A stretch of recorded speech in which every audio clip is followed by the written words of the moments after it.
Olá, amigos do Ponto Canal, tudo bem? Bom, vamos continuar o nosso curso de jQuery Mobile, tá? E na aula de hoje nós iremos aprender um pouco sobre a meta tag Viewport, tá? A meta tag que sem ela não existe aplicação web mobile, tá? Durante a aula de hoje nós vamos ver como ela funciona e vocês vão entender o que eu acabei de dizer, tá? Antes de começar a aula, eu peço para você que ainda não se inscreveu no nosso canal, que você se inscreva, né? Para que você possa sempre estar atualizado aí dos vídeos novos que nós estamos publicando toda terça e sábado às 11 horas aqui no canal, né? E também para ajudar a gente aí na divulgação, tá? Se gostou do vídeo, curta ele pra gente e também compartilhe nas redes sociais, porque esse feedback que a gente recebe de um simples like ali no vídeo, a gente sabe se o nosso curso está dando certo, se nós estamos no caminho certo ou não, tá? Então chega de enrolação e depois da vinheta de abertura nós já começamos com a aula de hoje.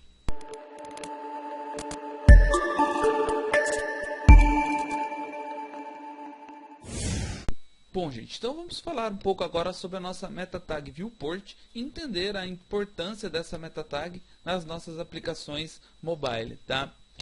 Primeiramente, como regra básica, sem essa meta tag não existe aplicação mobile, tá? Então, se nós não colocarmos essa meta tag nas nossas páginas, o navegador irá interpretar o arquivo como sendo um arquivo para desktop e não irá funcionar da forma correta, tá? E quais valores que essa meta tag pode suportar dentro do seu contender?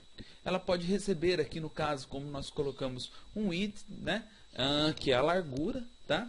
Esses valores da largura para essa meta tag, eles podem ser colocados em pixel ou com esse valor especial que for o device width, que ele vai pegar o valor total da minha janela e jogar dentro dessa minha meta tag Viewport, tá?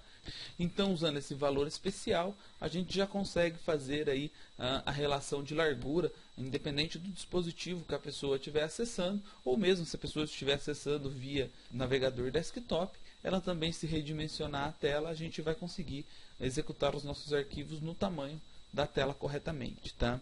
Outro valor que ela pode aceitar é o height, né? E assim como no width ali, a gente pode atribuir um valor para essa altura, sempre lembrando que esse valor ele tem que ser explícito em pixels ou usando também um device height, né, que ele vai pegar a largura total ali do viewport do nosso usuário, tá? Um outro atributo que nós podemos usar também dentro dessa tag viewport é o user scalable. Esse atributo ele pode receber dois valores, no ou yes, tá? O que esse no ou yes vai fazer com esse atributo? Caso a gente coloque aqui no nosso use scalable no, significa que o usuário não vai poder dar zoom dentro da nossa aplicação. Uma outra função que nós temos também é o initial scale, né? Esse initial scale vai determinar a escala inicial que a nossa aplicação vai ser executada, tá? O ideal é nós iniciarmos ela no valor 1, né, que é o valor inteiro, ou se você quiser que ela comece com um zoom um pouco maior, você pode definir o zoom que a sua aplicação deve ser executada, aqui alterando esse valor para 2, 3 ou o valor que você desejar, né? Nós também podemos colocar um outro atributo que é o maximum -scale, ok? E esse atributo ele vai receber o que? O fator máximo de zoom que esse documento pode ter. Se você não quiser bloquear 100% o zoom do usuário, você pode bloquear ele numa escala de zoom. Por exemplo, o usuário pode dar zoom até 3 só. Então a gente vai colocar que o máximo scale dele vai ser 3. Então o documento vai ser renderizado com o valor inicial que é 1 e ele pode chegar aí no máximo até 3, tá? Tendo em vista também esse maximum scale, nós temos o minimum, onde ele vai definir a escala mínima de zoom, tá? Lembrando que essa escala mínima de zoom tem que ser menor do que a escala inicial. Então, por exemplo, que eu cheguei aqui na escala inicial com 3, o mínimo meu tem que ser 2 ou 1, né? Eu não posso definir uma escala mínima maior do que a minha escala inicial. Uma coisa meio que lógica da gente se entender aí, né? Lembrando que não é obrigatório conter todos esses valores dentro da nossa meta tag, tá? Os valores aí que a gente mais vai usar é o width com device width e o initial scale com valor 1, tá? Agora, gente, vamos fazer um exemplo prático para a gente poder entender esse viewport. Eu vou criar aqui dentro da minha pasta principal um new folder, tá? E vou chamar ele de viewport, tá? Para a gente poder ficar com uma pastinha contendo alguns exemplos de viewport, ok? Vou pegar esse aula 2 meu aqui e vou dar um salvar como nele dentro dessa página viewport e vou colocar o arquivo como 1, tá? E vou salvar ele como 2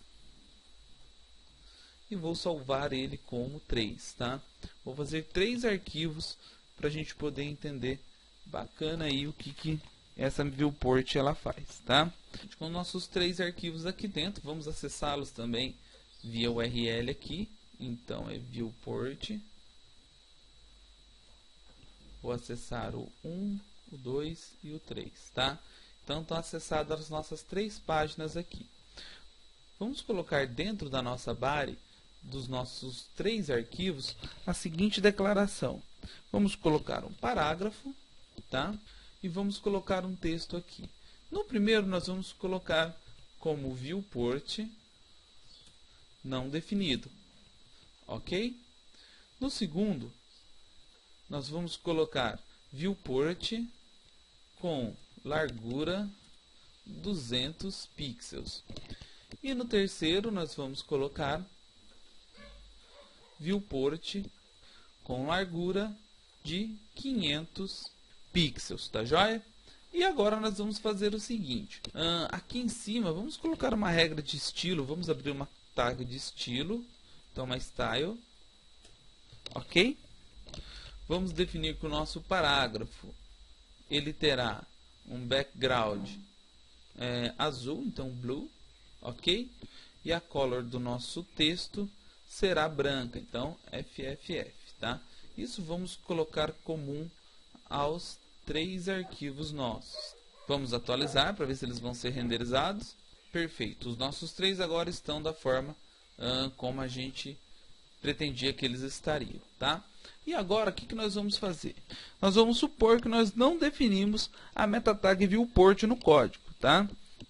Então o que a gente vai fazer? A gente vai pegar a nossa meta tag viewport e vai tirar ela, tá joia? No nosso segundo arquivo, nós vamos fazer com que a nossa meta tag viewport tenha um widget de 200 pixels. Então eu vou apagar aqui o initial style e o device widget e vou colocar aqui 200 pixels, tá? E no nosso terceiro arquivo, vamos fazer com que a nossa viewport ela tenha a largura de 500 pixels, tá? Definido isso, gente, o que eu vou fazer agora? Eu vou subir esses arquivos para o meu servidor e vou tirar algumas screenshots desses arquivos sendo executados por um dispositivo móvel, tá? Porque se a gente abrir aqui pelo nosso navegador, a gente não vai ver a diferença. Perceba agora na primeira imagem que está mostrando para você aí como que o navegador do dispositivo móvel renderiza essa página quando nós não declaramos nenhuma meta tag de viewport, né? Quando a gente não declara esse viewport na marcação HTML, o navegador do nosso dispositivo vai interpretar a marcação como sendo para desktop, né?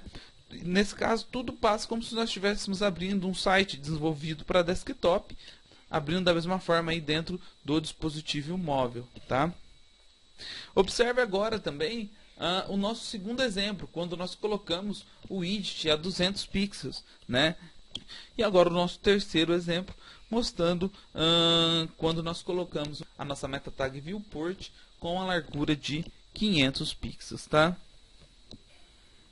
Lembrando que os dispositivos móveis, eles não são padronizados com a sua resolução de tela igual a 320 pixels, né? Smartphones, tablets possuem resoluções aí que vão variar de 240 até 1000 pixels, tá? Além disso, muitos dispositivos móveis possibilitam leitura em posições vertical e horizontal também, né? O que vai causar larguras diferentes e a exibição da aplicação também de uma forma diferente, tá? E por isso que nós usamos aqui no exemplo nosso da aula 2 o device widget, né? com esse atributo device width, nós conseguimos uma largura não fixa, né? Uma largura que vai se acomodar aí independente da largura do nosso navegador, tá? Então eu espero que vocês tenham entendido um pouco de como que funciona essa meta tag viewport, tá? E na próxima aula nós já iremos começar a trabalhar com páginas e caixas do diálogo, ok? Bom, gente, eu agradeço a todos que assistiram a esse vídeo e se você gostou, curte, compartilha nas redes sociais, se inscreve aqui no nosso canal se você ainda não for inscrito e fica aqui o meu forte abraço para todo mundo e até a próxima.